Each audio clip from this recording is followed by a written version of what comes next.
بسم اللہ الرحمن الرحیم۔ السلام علیکم ورحمۃ اللہ وبرکاتہ۔ ڈیلی فقی چینل میں آپ کو خوش آمدید۔ وضو کے بعد تولیہ کا استعمال۔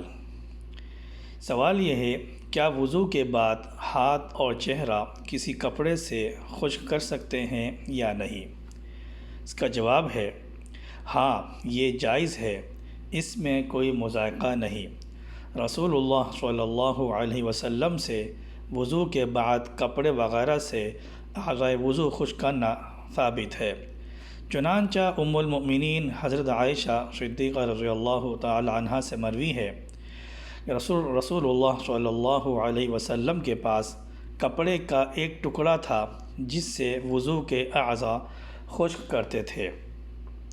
اگرچہ بعض سلف سے اس کی کراہت منقول ہے، اس لیے کہ اس عمل کو بھی قیامت کے دن وزن کیا جائے گا، لیکن حضرت عثمان رضی اللہ تعالی عنہ، حضرت انس رضی اللہ تعالی عنہ، مسروق تابعی رحمۃ اللہ علیہ اور حضرت حسن بن علی رحمۃ اللہ علیہ جیسے مختلف صحابہ کرام رضی اللہ عنہم اجمعین اور تابعین سے وضو کے بعد چہرہ اور ہاتھ خشک کرنے کے لیے رومال کا استعمال ثابت ہے۔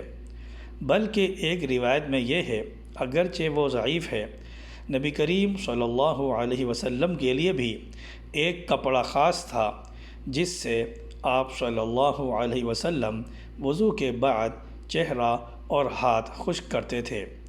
چہرہ یا ہاتھ خشک کرنے سے وضو کی نیکی یا اس کے وزن میں انشاءاللہ کمی نہ ہوگی۔ اور علامہ ابن قدامہ رحمۃ اللہ علیہ کا بیان ہے، رومال یعنی کہ تولیہ کے ذریعے جسم کے اعضاء سے وضو اور غسل کی تری کو خشک کرنے میں کوئی مضائقہ نہیں۔ نیز فتاوی ہندیہ میں طبیین کے حوالے سے نقل کیا گیا ہے، وضو کے بعد رومال سے خشک کرنے میں کوئی حرج نہیں۔